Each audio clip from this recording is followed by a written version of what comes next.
جبت لكم اليوم وصفة كيكة خفيفة وهشة ومذاقها يدوب في الفم، بلا كريمة وبلا زبدة ومكونات اقتصادية تلقاوها في أي منزل. بصح النتيجة تحفة. وما تنساوش ولا عجبكم فيديو تشتركوا في القناة وتفعلوا الجرس باه يوصلكم كل جديد. ونبداو بوصفتنا. أول حاجة نبداو بالجنواز.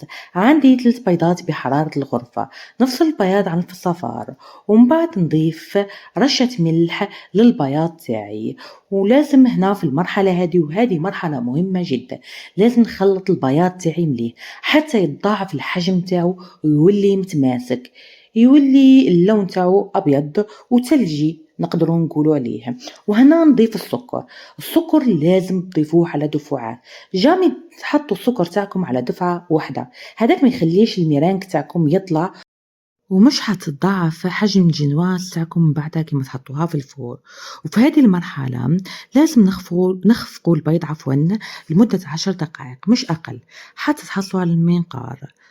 علاه؟ لأن المنقار هو اللي حيبين نجاح الوصفة تاعكم. إذا تحصلتوا على المنقار اعرفوا بأن الجنواز تاعكم ناجحة. ونضيف الصفار على دفعات ونخلطه حتى يمتزج لحظات برك، ما نقعدش نخلط بزاف باه ما نطولش، باه ما تهبطليش البياض تاعي وتبقى الوصفة تاعي ناجحة. ونضيف الفاني اللي نسيت ما حطيتهاش كما كنت نضيف الصفار، حوالي ملعقة صغيرة تاع فاني. وانا ضفت هنا قشور البرتقال، كان عندي في المنزل نشفته في الكوشة ورحيته يعطي ذوق رائع للكيكة. وضفت الفرينة فرينة هنا حوالي 90 جرام، ضفتها على دفعات ونخلط من تحت لفوق حتى تمتزج مليح الفرينة مع المكونات تاعي. وحاولوا تأكدوا بأنه ما كانش حتى فرينة تجمعت من تحتها باه ما تفسد لكمش الجينواز. وفي فرن مسخن مسبقا على 180 درجة حطيت المول تاعي هنا المستعمل راهو 20 سنتيمتر، حطيته في الفرن لمدة 25 30 دقيقة باه طيب لكم الجينواز.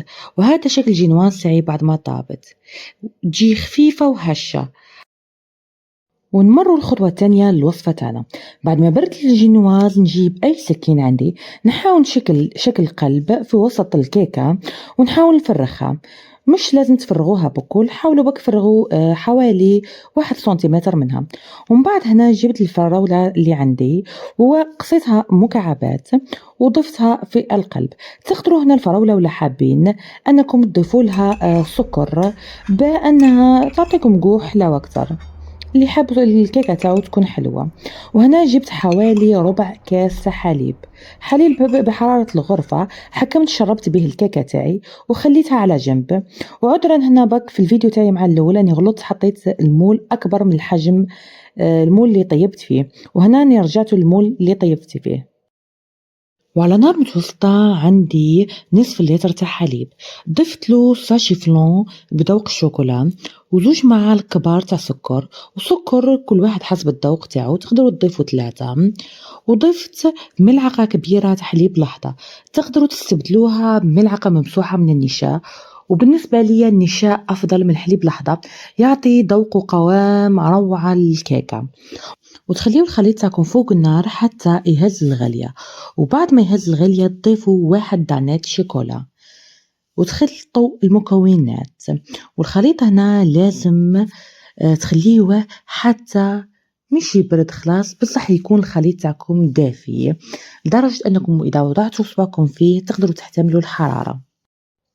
ونفرغوا فوق الجينواز تاعي اللي خدمتها من قبل ونخليه في الثلاجة لمدة نص ساعة. ولا حطيتوه في الكونجيلاتور خليوه لمدة ربع ساعة، تلقاو الطبقة الفوقانية شاحت ونشفت.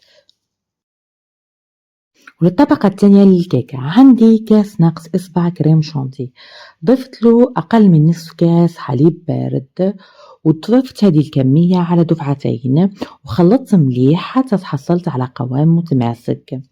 ومن بعد ضفت علبة دانات كراميل وملعقة صغيرة معمرة شوكولاتة للطلي، هي اختيارية، أنا ضفتها برك عليها لأني حبيت لاكولير تاعي ما تجيش بيضة، تجي شوية الفونسي. وخلطت المكونات مع بعضها مليح. ونفرغ الكريمة تاعي كطبقة تانية. ونحاول نعدلها مليح بالملعقة. بملعقة تسهل لك بزاف الخدمة. ونحاول نعدلها بكل على نفس المستوى، ونحي الزوائد اللي كاينين في الجنب باه تخرج لنا الخدمة ولا فينيسيون تاعنا مليحة. وهنا ملاحظة صغيرة، هنا كيما ضفت هنا ما ضفتش الكمية بكل تاع الكريمة، خليت حوالي ربع الكمية، كمية قليلة برك. نضيف لها دانيت شوكولا وشوكولاتة للطلي، ونخلط الخليط مليح حتى نتحصلوا على خليط متمازج وبنفس القوام. ونفرغ الخليط تاعي كطبقة ثالثة، ونحاول نعدلو كما عدلت الكيكة من قبل بأي حاجة متوفر عندكم، كما أنا عدلت بالملعقة ومن بعد عدلت وزيد تعاود دخلت الثلاجة الكيكة تاعنا لمدة 15 دقيقة أخرى. وهنا وصلنا للخطوة الأخيرة للكيكة. جبت كمية دانات اللي بقات لي من قبل، استعملت ملعقة من قبل في الكريمة، بقات لي هذه الكمية، ضفت ليها ملعقة ونصف تاع شوكولاتة للطلي، وخلطت المكونات مع بعضها مليح، وحنستعملها كطبقة ثالثة وأخيرة. ونعدل الكيكة حتى نتحصل على سطح أملس، ونعاود ندخلها للثلاجة لمدة 15 دقيقة أخرى للمرة الأخيرة. وهذه نهاية الطبقات اللي حنديروهم في الوصفة تاعنا. دوك نعطيلكم الشكل النهائي للوصفة تاعنا كيف جاء.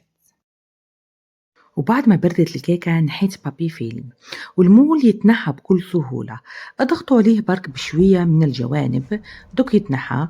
ولا حبيتوا طريقة أسهل تقدروا تجيبوا طورشون سخون، سخنوه شوية وحاولوا مسحوا به الجوانب تاع المول، ونحيوا المول كما قلت لكم يتنحى بكل سهولة. والتزيين درت تزيين بسيط برك. نتوما باذن الله ابدعوا نعتولي وش هي الاشكال اللي قادرين ديروها وتزينوها في الكيكه تاعنا تاع اليوم. ونعاود نقول لكم كيكه رايعه رايعه، نتمنى تجربوها، والله باذن الله مش حتندموا لانها وصفه رائعه. وهذا شكل الكيكة، وإذا جربتوها قولوا لي في التعليقات كيف جاتكم، نحب نسمع رأيكم لأنه يدعمني ويشجعني باه نحضر لكم وصفات أخرى. ونتلاقاو بإذن الله في الوصفة القادمة بوصفات جديدة ومليحة إن شاء الله تعجبكم وتفيدكم.